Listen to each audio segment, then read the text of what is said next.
What's up, everybody? Janae here. Welcome back to the It's Nay Lou channel. So, we are going to be talking about Love After Lockup Season 7, Episode 10. It was pretty good. It was pretty good. Hope y'all are doing all right. I had a very kind of full weekend, so I apologize on the video being late. But let's go ahead and get into it. So let's just go ahead and do Carrington because it didn't give too much. So again, we all have when Carrington's speaking to Zay and all that stuff, and then she hangs up the phone, and then the sisters are talking crap, and they're like, well, we like McKenna, his ex, and da-da-da-da-da-da. So next thing you know, the doorbell rings, and in walks McKenna, and I was like, Zay dated that? That's not funny.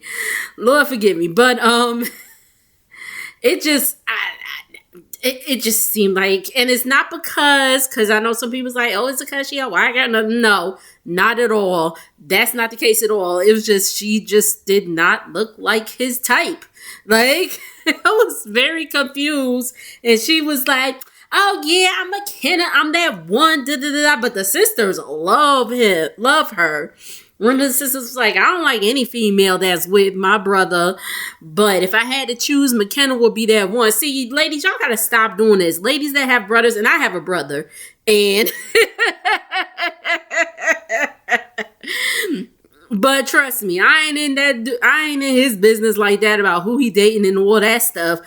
Also, he lives in New Jersey. I live in here. So my opinion don't mean diddly squat. But anyway, like, y'all need to stop being like, is your brother your man? Like, cause I'm confused. Like, why are you so concerned about who he's dating and who you like and who you don't like and da da da da da? Like, I don't understand. But anyway, so they're telling McKenna about Carrington and all that stuff, and she's like, well, do she know what jail talk is? He was like, McKenna's like, you gonna see about me, da da da da da. And she's like, that's all me right there. That's all me right there. Then she lifts up her shirt and shows she got like a tattoo on her hip with Zay's name. I was like, okay. I was not impressed. But then we see Carrington. Remember, Carrington said in the first episode that she's still talking to guys. Like, she still is in communication with guys and all that stuff. And she's talking to one guy named London. She said they are just friends. She also has not met him either. But London is ready. If Zay mess up, London is ready to swoop on in there. So that's what's going on with them. This episode, it was okay. It didn't really give too much. Let's go ahead and get into Kirsten. Kirsten is getting her stuff ready for Brady. Her mom comes over. She's really close to her mother. And she said her mother did it all growing up. You know, she was pretty much a single mother. Her dad was incarcerated and has a really bad drug problem. And I believe her father is still incarcerated. So she tells her mother the plan to go get Brady. And she's like, the trip's going to be about $1,000. And that's pretty much all her savings. So what she has to do, mind you, remember, they live in Missouri. She has to drive to Illinois, I believe. Yeah, to Illinois to pick him up. Which I guess from where she is to where the jail is, she said is like a 6-7 hour drive. 6-7. Okay. I'm sorry. I had to. But it's like a 6-7 hour drive. So she has to drive there, pick him up, and she's hoping they can spend a little time together because he has to report to the halfway house, which is in Kansas, which is another 9 hours. And so she has to take him to the halfway house in Kansas and then drive herself back home to Missouri. A mess. And we're going to pray for Kirsten because Kirsten, she got her head in the clouds. She's like, I think that Brady's going to be a great father. And I was like, do he check up on his kids, like his blood kids? Like, I know that's your husband and all, but does he check on his blood kids, huh? What? Didn't think so. Anyway. So, Brady said, we talked to Brady. Brady's like, in the past, like 3 years, Kirsten has spent like $3,000 on him. I was like, actually, that is not bad. Compared to what the other people have been spending, that's actually not terrible. Not terrible at all. So anyway, it's the morning of the pickup where she has to drive to Illinois to pick him up. Baby daddy comes at 5:30 in the morning and was like, hey, your car ain't gonna make it, so I dropped off the rental car. She's like, oh, that was nice of you. And I was like, that was nice of you, baby dad. He goes and picks up the kids, and she's on her way. She's on her way. That's from Shrek.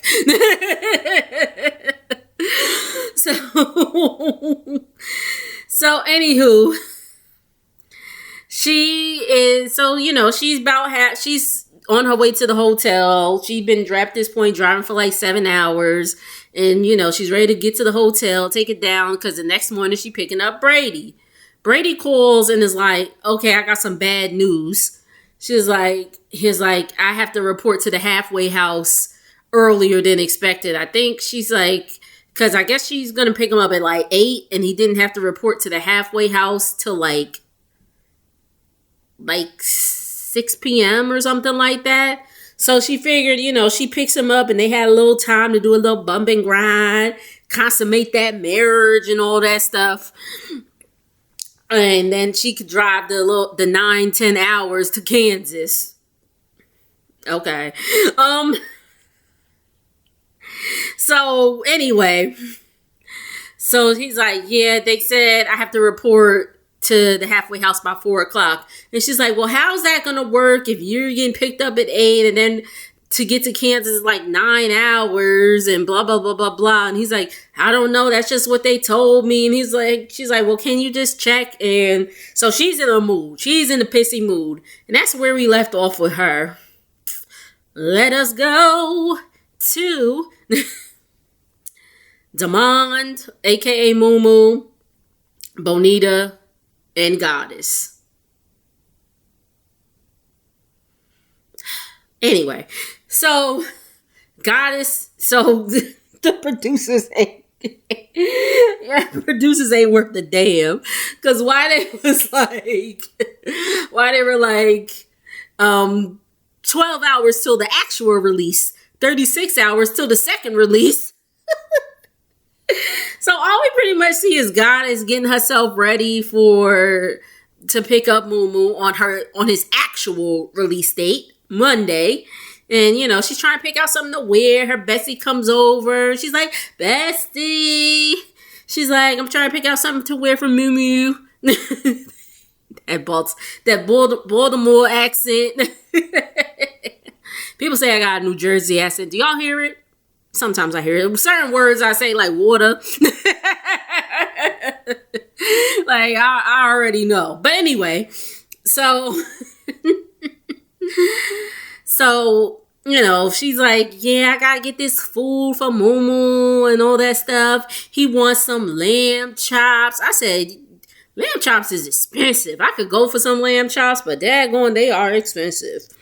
But Moo so she's like, he wants some mac and cheese, some asparagus, some broccoli, some buttermilk biscuits. He want all that. And she's like, look, bestie, I got to count down. Where my phone at? Oh, it's over there charging. Never mind. She like, look, bestie, I got to count down. She like, 11 hours till daddy's home. I said, daddy?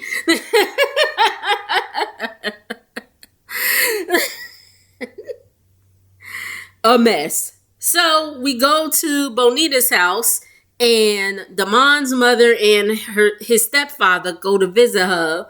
And she's like, I'm so excited. She's like, I can't wait to see Damon. I can't wait to see Damon on Tuesday. On Tuesday. He came out on Tuesday. And But mind you, Damon and the stepfather already know Damon's plan.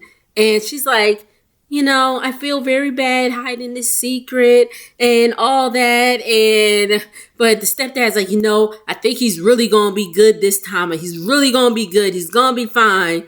And the whole time, Moo that we see the scenes of him, he's like, I just want us to be in a poly relationship and it's going to be all good and yada, yada, boom, boom. And I'm just like, first, we'll wait. We'll wait. So the next morning, Gigi got to run to the market. And apparently that's what people in Baltimore say. They say the market. They don't say the grocery store or nothing like that. They say the market. Or maybe it's just a Maryland thing in general. I don't know. I just know they say, like, on TikTok and all that stuff, they like, yeah, you from Baltimore, you calling it the market, or you from Maryland, they call it the market. She's like, I gotta run to the market and get to, pick up some last minute things. She said she needed the cheese for the mac and cheese. I gotta see what Goddess mac and cheese looking like, because I be making some banging mac and cheese. I'm just saying. Anyway. And so so Damon gets out. Mind you, I was like, this is who they fighting for? Is he ugly? No, not at all. Not at all. Attractive looking, but he's definitely a F-boy. Definitely a F-boy. Let's keep it a buck. He's a F-boy. And he's a little short. He's a little short. I don't like a short man. I'm short myself. I'm 5'2". Somebody coming up to me like Kevin Hart's, I'm gonna be like, no thank you. I mean, I'm engaged anyway, but I'm just saying. Like even before that, like, no. No. So anyway, Gigi was like an hour and a half late from picking him up, and he's like, if Gigi don't come, she's like, ain't no telling who I'm gonna call and blah, blah, blah, blah, blah. So mind you, and let me hold it. So Gigi gets to so Gigi finally sees him and she gets to she pulls over. She's like, I missed you. And she jumps into Damon's arms and he's like, oh, and he's just like, he's like, and he said his confession, he's like, right then and there, I was like, sir, can we not? Can we not? You are not no teenager. We ain't no doing all of that. So he's like, I'm sorry. I cracked myself up. So, and why was the producers, listen, Gigi, she done had 2 children, so she got stretch marks or whatever. I got stretch marks and I ain't got nan one child. I just like to eat. But anyway, why the producers keep zooming in on her stretch marks? I was like, y'all know y'all wrong. Y'all know y'all wrong for that. But anyway, so we gonna see what happens with them on the next episode. Now, let me get in y'all behinds real quick, Love After Lockup, because I'm tired of seeing, they be like, coming up, and it be stuff that ain't going to be showing until, like, the next episode. I'm tired of that. I don't like that. Thank you for coming to my TED Talk. So, let's get on over to Kaylee and Michael. Michael has been out a month at this point. They didn't even show, I thought they would show more because, at the end of Love During Lockup, we see, them, embracing each other. I thought they would show more of that. They just jumped 1 month later. And I was like, well, okay, maybe they didn't give too much. But she's going to go pick up Michael from the halfway house. He has a day pass each day and all that stuff. She said that they still have not consummated their marriage. They actually haven't had sex since high school. Because, they were together in high school. So, They still ain't consummate their marriage. So Kaylee, and spoiler alert, present day, they are no longer together. Michael said, or Kaylee said that Michael wanted her to open up like a credit card in his name so he could start building his credit when he gets out and all that stuff. Little does Michael know is that Kaylee done maxed out all his cards. She bought a new car. She said she had champagne taste on a beer budget. I said, well, you said it, not me. But yeah, I was like, she's like, yeah, he should know, excuse me, that his wife is terrible with money. I was like, girl, that ain't right. Anyway, so, but let's not forget, remember, he did stash with his mom because, again, he does know that his wife has terrible saving, spending tips and all that stuff. Like, she is terrible with her finances. But so he was like, oh, he has like, 14,000 that his mama has stashed in some account somewhere. So what was the credit limit on that car? Did she use that car to buy her car? If she did, she really ain't ish. Like, she really is not ish. Oh my gosh. If she did that, did she?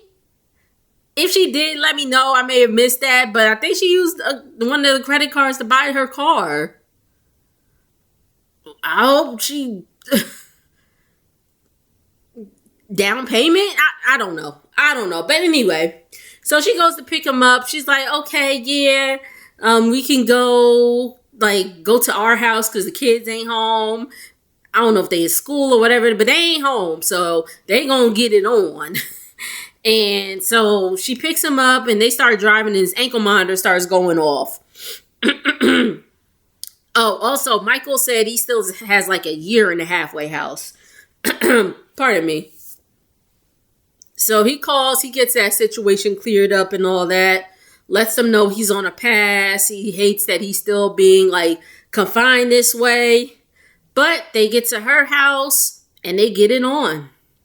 Let's get it on. Okay, I'm sorry.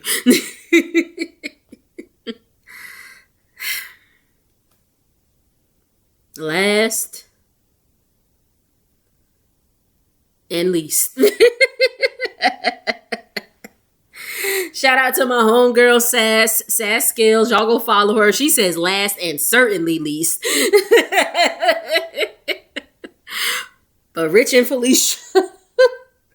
So Felicia is out. She's embracing her family and all that stuff. She finally embraces Rich and all of that. So her parents could not visit her at all. Though in all those 9 years that she was locked up, her parents couldn't visit her because they're felons and they had warrants or whatever.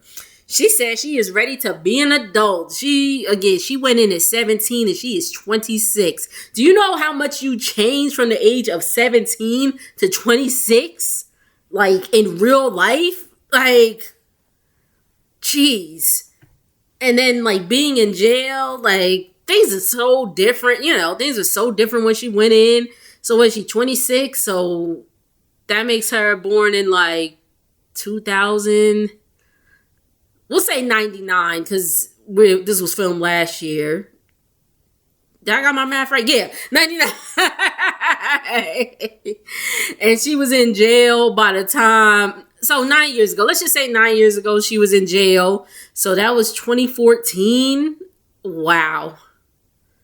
Life, like social media was just like up and coming in 2014. And now look, she missed a lot. But anyway, she said she needs to learn to drive. She said she ain't never wrote a check. I said, well, you ain't really got to write a check now. No, nobody really write checks. Only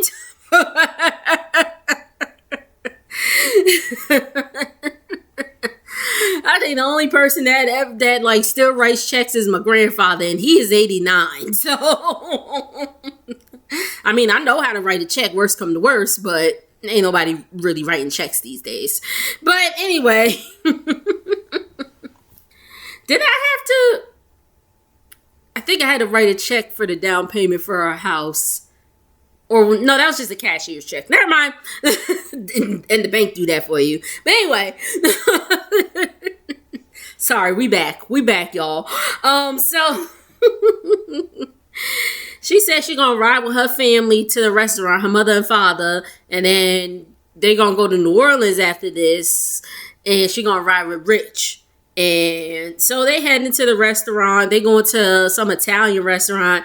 DJ asked Rich why they going to an Italian restaurant. He's like, is it because they're Italian? He's like, Sicilian. I said, well, I know that food gonna be trash because Italian food down here, baby. No. In Texas, no. So I know in Louisiana, being that it's not like one of the main foods, like, you know, down here, you're gonna get you some good tacos. You're gonna get you some good barbecue. You're gonna get you some good Cajun food. Italian food, you gotta go up north for that. So I was like, dang.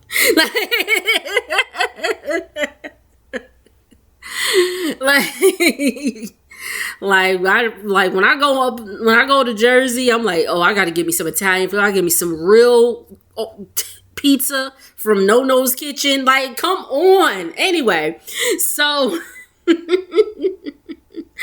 so again, Felicia said that both her parents were locked up. So she was in the system by the time she was like, so she said her dad went in first and then her mother went in when she was like 12. And she said like her dad got released like 8 months after Felicia went to jail. So from the time she was like 12 to 17, she was in the system and she rebelled because she didn't want to be there. Like, you know, not like she was a kid, like she was like a preteen. So she knows her parents. She's like, nah, I ain't feeling this. Why am I here? Anyway, so again, they get to the restaurant and Felicia's parents is like, so what's y'all plan in life? And Rich is like, you know, just live, vibe, see how it is and all that stuff. And the daddy asked how long they been talking. And he was like, well, since I was divorced. And the friend was like, wait, you divorced? You were married? And they were like, oh, what? Like, what's going on? What happened? Like, but Felicia goes to the bathroom. Her cousin follows her. She's like, you know, I clocked it. Like, how the friend not know you divorced? Like, are you divorced and all that stuff? So I was like, here we go. Here we go. But now I'm looking at Rich because, again, Rich is a good guy and all that stuff. Like, well, seems to be a good guy. Maybe a little corny, but seems to be a good guy. But again, why didn't he tell her that he was divorced or that he was married before? So I'm looking at Rich with my good eye. I see you. We see each other. Anyway, so, you know, everybody's like, Felicia's like, oh, I think they gave her like gifts and all that stuff. And he's like, they're like, oh, why Rich ain't give her a gift? And he's like, I didn't really think it was necessary to give her a gift. Oh, this is when I was like, oh no, you are feeling yourself. You are feeling yourself, my guy. And again, cool, feel yourself. You know, we gotta be confident. But like, sir, you are, hold up. He was like, I ain't feel like I needed to give Felicia a gift because my presence is a present. I was like, somebody get this cornball off my TV. Get him off my TV. But that's what you mean. You could have got her some flowers from Kroger. They got good flowers. I buy them every once in a while. And put them on my kitchen table. And they be lasting. Anyway. So, are you in Texas, sir? You could have went to H-E-B and got her some flowers. Like, ain't nobody saying you gotta come in. I know people be coming, get they man or females or man or lady stuff from when they get out of jail. They be having the watch and the phones and all that stuff. Ain't nobody say you had to do all that. The parents gave her a phone. So, but like, again, you could have gave her some flowers. But, so I'm just like, oh, this dude is feeling himself. And Rich doesn't seem as, clean cut as we think he is, or as Felicia and the family think he is, because he done said he's been divorced and all that stuff, which doesn't necessarily make you like a bad person. But if you try to talk to somebody, say that. Like, be like, hey, yeah, I was married before, I'm divorced. Or didn't he say he was married twice? If I'm not mistaken, like, he got the first marriage annulled. Am I making that up? Let me know. Like, he got the first marriage annulled, and then the second one, like, was an actual divorce. Again, if I made all that up, but I know he's been at least married once.